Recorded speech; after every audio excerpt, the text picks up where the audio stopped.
Everybody ఇప్పుడే 'నాగబంధం' అనే cinema చూసా. అల్లు సినిమాస్‌లో ప్రీమియర్. సినిమా ప్లాట్ ఈ ప్లాట్ స్టోరీ అనే దాని గురించి ఒక చిన్న విషయం చెప్పాలి. చాలామంది స్టోరీ చెప్పుకుందామంటే స్టోరీ రివీల్ చేసేస్తున్నారు, స్టోరీ రివీల్ చేసేస్తున్నారంట కామెంట్లు పెడుతున్నారు. But that is not the point. నేను చెప్పే స్టోరీ గాని, ప్లాట్ గాని to the extent what it is revealed in the trailer లేకపోతే ప్రమోషన్స్‌లో భాగంగా హీరోలు గాని, లేకపోతే డైరెక్టర్లు గాని, క్యాస్ట్ అండ్ క్రూ గాని చెప్పే వరకునే చెప్తున్నాను. మీరు ఒకవేళ నేను చెప్పే స్టోరీ గాని, ప్లాట్ వల్ల గాని మీ ఎక్స్‌పీరియన్స్ అనేది ఏ విధంగాని ఇంపాక్ట్ అవ్వదు. Coming to the plot of 'Nagabandham'. ఒక అతీంద్రియ శక్తి ఉంటది. ఆ శక్తిని గాడ్ జేయడానికి నాగబంధం వేసిన ఒక డోర్ ఒకటుంటది. నాగబంధంతో క్లోజ్ చేసిన ఒక డోర్ ఉంటది. ఆ డోర్ ఓపెన్ జేయడానికి బ్రహ్మకమలంని లేకపోతే ఒక స్క్రిప్చర్ ఒకటి, హోలీ స్క్రిప్చర్ ఒకటి కావాల్సుంటది. అలాగే ఒక బుక్ ఒకటి కావాల్సుంటది. ఆ బుక్ కోసం ఈ ఎలిమెంట్స్ కోసం అని జెప్పి ఒక విలన్ గ్యాంగ్ అంతా వాటి వెనకాల పరిగెడతారు. అండ్ దీన్ని కాపాడడానికి దేవుడు ఒక పవర్, సూపర్ న్యాచురల్ పవర్ ఉంటది. ఆ సూపర్ న్యాచురల్ పవర్ అనేది హీరో ద్వారా ఆపరేట్ అయ్యి వాళ్ళనెలా అడ్డుకున్నారు అనేది story. First of all good things మాట్లాడుకుందాం.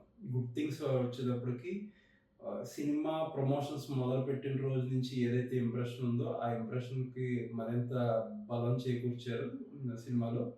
సెట్‌లన్నీ ఎక్స్‌ట్రార్డినరీగా ఉంటాయి. కొన్ని లైక్ ఎస్పెషల్లీ పద్మనాభ స్వామి సెట్ చాలా మైండ్ బ్లోయింగ్‌గా ఉంటది. ఒక పాట, ఒక ఇంపార్టెంట్ సీక్వెన్స్‌లోని అండ్ అక్కడక్కడ రిపీటెడ్‌గా సెట్ వస్తా ఉంటది. అది ఎక్స్‌ట్రార్డినరీగా చేశారు. అండ్ కొన్ని కొన్ని అదర్ సెట్ ప్రాపర్టీస్ లేకపోతే సెట్స్ కూడా చాలా బాగా కుదిరినాయి. అండ్ వీఎఫ్ఎక్స్ వచ్చి ఈ వీఎఫ్ఎక్స్ అనేదే ఈ సినిమాకి చాలా అంటే చాలా అంబిషియస్ వర్క్ అని చెప్పుకోవాలి. ఎందుకంటే ఈ సినిమా రెమ్యూనరేషన్ అంటే కూడా వాటి మీద ఎక్కువ మేకింగ్‌కి ఎక్కువ డబ్బులు ఖర్చు పెట్టారు. ఈజీలీ అక్కడక్కడ కొన్ని కొన్ని సీక్వెన్సెస్ తప్పితే ఎస్పెషల్లీ స్నేక్ సీక్వెన్సెస్ తప్పితే బై అండ్ లార్జ్ వీఎఫ్ఎక్స్ అనేది చాలా ఎక్సలెంట్‌గా కుదురుతది. వెరీ గుడ్ ఇంప్రెషన్ వస్తది సీన్‌గా. అండ్ కొన్ని కొన్ని ఎలిమెంట్స్ లేకపోతే కొన్ని కొన్ని ప్రొడక్షన్ డిజైన్‌లో ఉన్న కొన్ని కొన్ని ప్రాపర్టీస్ చాలా బాగా ఉంటాయి సినిమా మొత్తంలో. మీకు వెరీ గుడ్ ఫీలింగ్ కనిపిస్తది. సినిమా ఫస్ట్ నుంచి లాస్ట్ వరకు కూడా ఒక చిన్న సినిమాలో ఈ రేంజ్ ఆఫ్ క్వాలిటీ అనేది గ్యారంటీగా అప్రిషియేట్ చేస్తారు. So these are the good things about the film and what could have been better, what did not go well అనే దాని గురించి మాట్లాడుకుంటే ఫస్ట్ ఆఫ్ ఆల్ మీకు ముందుగా చెప్పినట్టే చాలా ఫెమిలియర్ స్టోరీ. చాలా మీకు చాలా సార్లు చాలా సినిమాల్లో లేకపోతే చాలా చందమామ కథల్లో విన్న స్టోరీ మనకి. సో ఈ స్టోరీని నేరేట్ చేయడంలో కొద్దిగా రైటింగ్ రాసుకోవడంలో ఇబ్బంది పడ్డారు. ఎందుకంటే జనరల్‌గా ఇలాంటి దేవుడు లేకపోతే ఒక ఎలిమెంట్ దానికోసం ఒక విలన్ గ్యాంగ్ దాన్ని కాపాడే హీరో ఇలాంటియన్నీ చాలా అంటే ఎంత బేసిక్ స్టోరీ అయినా సరే వీటిలో ఏంటంటే మినిమమ్ గ్యారంటీ ఉంటది. వెన్ ఒక మంచి సెట్ ప్రాపర్టీసో లేకపోతే సెట్‌లో లేకపోతే వీఎఫ్ఎక్సో కలిగొచ్చినప్పుడు మనకు చాలా ఫెమిలియర్ స్టోరీ అయినా సరే మనకి చాలా ఇంపాక్ట్‌ఫుల్‌గానే ఉంటది. బట్ ఇక్కడ ఏం జరిగిందంటే సినిమాని ఎలా డ్రైవ్ చేయాలి? ఆ పాయింట్‌ని ఎలా డ్రైవ్ చేయాలి? దానికి ఒక ప్రాపర్ స్క్రీన్ ప్లే రైటింగ్ అనే దాంట్లో కొద్దిగా ఇబ్బంది పడ్డారు. ఎలా అంటే సినిమా ఫస్ట్ 10 మినిట్స్ ఏదైతే ఆ ప్రిమైస్‌ని ఎస్టాబ్లిష్ చేస్తారో ముందు ఈ టైటిల్స్ దగ్గర ఏముంటాయో టైటిల్స్ దగ్గర నుంచి చాలా ఇంప్రెసివ్‌గా ఉంటది. ఆ ప్రిమైస్‌ని ఇంట్రొడ్యూస్ చేసేది కూడా చాలా అంటే చాలా ఇంప్రెసివ్‌గా ఉంటది. అక్కడి నుంచి హీరో ఎంట్రన్స్ ఏదైతే అవుతదో అక్కడి నుంచి కూడా సినిమా కొంచెం డీవియేట్ అవుతారు. ఆ ఫ్యామిలీ ఎమోషన్స్ లేకపోతే ఫ్యామిలీ ట్రాక్ ఏదైతే ఉందో అది కంప్లీట్‌లీ అన్నెసెసరీ అనిపిస్తది. 2 పాటలుంటాయి ఫస్ట్ హాఫ్‌లో. ఒకటి లవ్ సాంగ్, ఒకటేమో ఒక డిఫరెంట్ కైండ్ ఆఫ్ పాట. ఆ 2 పాటలు కూడా అసలు టోటల్లీ నేరేటివ్‌ని షిఫ్ట్ చేసే పాటల కింద ఉంటాయి.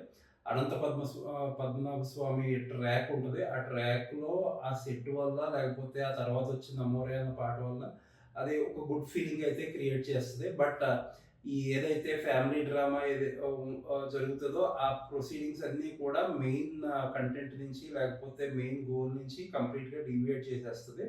అండ్ టువర్డ్స్ ఇంటర్వెల్ ఒక ఫైట్ వస్తది. ఒక యానిమల్ సినిమాలో మనం ఇంటర్వెల్ ఏదైతే ఉంటదో సేమ్ సిమిలర్ కైండ్ ఆఫ్ సెటప్‌లో వచ్చే ఫైట్ ఉంటది. ఆ ఫైట్ డిజైన్ అయితే చాలా చాలా ఇంట్రెస్టింగ్‌గా చేశారు. కొన్ని కొన్ని ఎలిమెంట్స్, కొన్ని కొన్ని షాట్స్ చాలా బాగా వర్కౌట్ అవుతది. బట్ సి సినిమాలో ఎలిమెంట్స్ వర్క్ అవ్వడం అనేది ఒక విషయం. ఆ ఎలిమెంట్స్ అనేది కథలో ఎగ్జాక్ట్‌గా కూర్చోవడం అనేది ఒక విషయం. ఆ కూర్చోవడం అనే విషయంలో, కూర్చోబెట్టడం అనే విషయంలో ఇబ్బంది పడ్డారు. సో, ఫైట్‌గా, యాక్షన్ సీక్వెన్స్‌గా బాగున్నా సరే, అది ఆహ్, క్రియేట్ చేయాల్సిన ఇంపాక్ట్ అనేది ఇనఫ్ క్రియేట్ చేయలేదు. అండ్ ఈ ప్రాసెస్‌లో కొన్ని ట్విస్ట్‌లుంటాయి. ఆ ట్విస్ట్‌లు కూడా మనకి పెద్దగా వర్కౌట్ అయినట్టు అనిపియవు.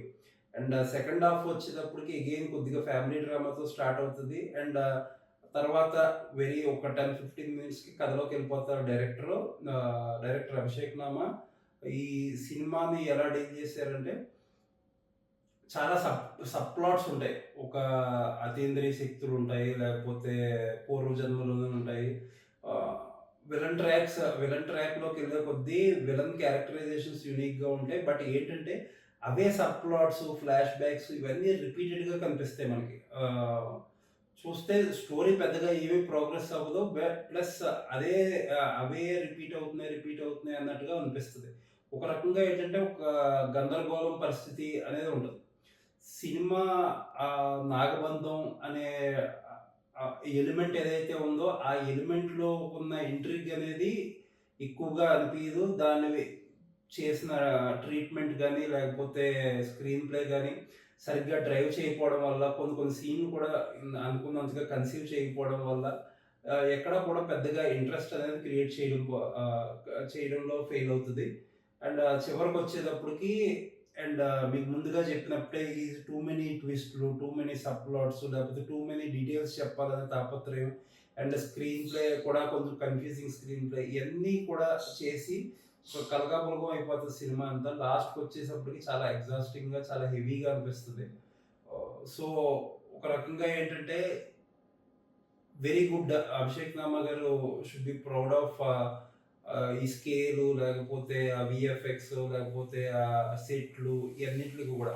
అంటే ఒక చాలా కాలం తర్వాత ఒక ఫిల్మ్ మేకర్ సినిమా అంటే కనపడని రెమ్యూనరేషన్‌లో వీటి మీద కాకుండా కనిపించే ఎలిమెంట్స్, ఎక్స్‌పీరియన్స్‌ని బెటర్ చేసే ఎలిమెంట్స్ మీద ఇన్వెస్ట్ చేయడం అనేది వెరీ గుడ్ పాయింట్. కొత్త ప్రొడ్యూసర్స్ కూడా ఆ విషయంలో అప్రిషియేట్ చేయాలి. కాకపోతే ఏంటంటే, ఒక సినిమాని స్కేల్ అప్ చేయడంలో ఉన్న శ్రద్ధ, ఆ సినిమా రైటింగ్ మీద కూడా పెట్టుంటే, సినిమా రిజల్ట్ అనేది చాలా డిఫరెంట్‌గా ఉండేది. అండ్ అదర్ మ్యాటర్స్‌కొస్తే మ్యూజిక్ చాలా బావుంది. పాటలనేవి కంప్లీట్‌లీ ఇది కూడా ఎక్కడ కూడా వర్కౌట్ అవ్వవు.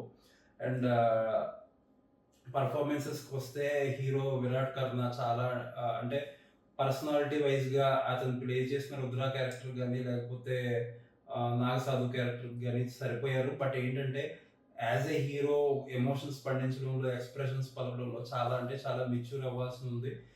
'నభా నటేష్' కూడా అంతే. చూడడానికి ఆ అమ్మాయి బావుంది. కొన్ని కొన్ని ఆ పాట 'నమోరే' పాటలో కూడా చాలా బాగా డాన్స్ చేశారు. బట్ పాత సినిమాల్లో లాగే ఆవిడ ఇప్పటిదాకా ఉన్న దాంట్లో పెర్ఫార్మన్స్ వైస్‌గా ఇంకా ఇంప్రూవ్ అవ్వాలి. 'ఐశ్వర్య మీనన్' అని ఒక హీరోయిన్ ఉంది. లేకపోతే 'సోనియా సింగ్' అనే హీరోయిన్ ఉంది. అలాగే 'దక్ష నగర్కర్' ఉన్నారు. 'దక్ష' అండ్ ఐశ్వర్య మీనన్ అయితే పెద్దగా క్యారెక్టర్స్ కూడా పెద్దగా ఏముండవు. ఆ 'సోనియా సింగ్' అనే ఆమెకి ఒక డీసెంట్ క్యారెక్టర్ ఉంటది. And she is okay. ఆహ్, చాలా క మ మహేష్ మంజ్రేకర్ గారు గాని, లేకపోతే మురళీ శర్మ గారు గాని బ్రాహ్మిన్స్ క్యారెక్టర్ చేశారు. వాళ్ళిద్దరూ చూడడానికి చాలా లుక్ కూడా బావుంటది. అండ్ క్యారెక్టర్స్ కూడా రీజనబుల్లీ గుడ్ అనుకోవచ్చు. పెర్ఫార్మన్స్ కూడా. అండ్ 'జగపతి బాబు' గారి క్యారెక్టర్ ఉంటది. Very formulaic character. పెద్దగా రైటింగ్‌లోని ఫ్రెష్‌నెస్ ఉండదు. అలా అని చెప్పి ఆయన పెర్ఫార్మన్స్‌లోని పెద్దగా ఏమీ లేదు. ఓకే అని అనుకోవచ్చు. అండ్ చాలా 'గౌడ రామ్' బైరాగి అనే క్యారెక్టర్ చేశారు. ఆయన గెటప్పు లేకపోతే పెర్ఫార్మన్స్ బావుంది. అండ్ కొత్త విలన్ ఒకతనొచ్చాడు. స్టైలిష్ పోర్షన్స్‌లో బాగున్నాడు. అండ్ కొన్ని గెటప్ పోర్షన్స్ ఉంటాయి. అయి పెద్దగా క్లిక్ అవ్వలేదు. అండ్ చాలా క్యారెక్టర్స్‌లో నోటబుల్ ఫేసెస్ చాలా ఉంటాయి. పెద్దగా హీరో దగ్గర నుంచి ఈ క్యారెక్టర్స్ వరకు కూడా ఎవరికీ ప్రాపర్ క్యారెక్టర్ ఆర్క్ గాని ఏమి ఉండదు. సో, పెద్ద పెర్ఫార్మన్స్ చేయడానికి స్కోప్ అనేది ఉండదు. ఏది ఉండదు. టోటల్లీ 'నాగబంధం' అనే సినిమా గురించి చెప్పుకోవాలంటే వెరీ యాంబిషియస్ ఫిల్మ్. టెక్నికల్‌గా చాలా బాగా వర్కౌట్ అయింది. సెట్‌లు గాని, లేకపోతే వీఎఫ్ఎక్స్ గాని, లేకపోతే స్కేల్ గాని చాలా, చాలా అంటే చాలా అప్రిషియబుల్‌గా ఉంటది. సినిమాకి ఖర్చు పెట్టిన ఖర్చు ప్రతీదీ రూపాయి స్క్రీన్ మీద కనిపిస్తది. బట్ రైటింగ్ డిపార్ట్‌మెంట్‌లో ఇంకొంచెం బెటర్‌గా కాన్సంట్రేట్ చేసుంటే రిజల్ట్ అనేది చాలా ఫేవరబుల్‌గా ఉండేది. సో, ఇది నాగబంధం పరిస్థితి. చూడాలి అని అనుకుంటే మీరు నేను చెప్పిన good parts technical and big screen experience లేకపోతే టెక్నికల్ ఫినాన్స్ గాని లేకపోతే లావిష్ మేకింగ్ గురించి గాని ట్రై చేయండి.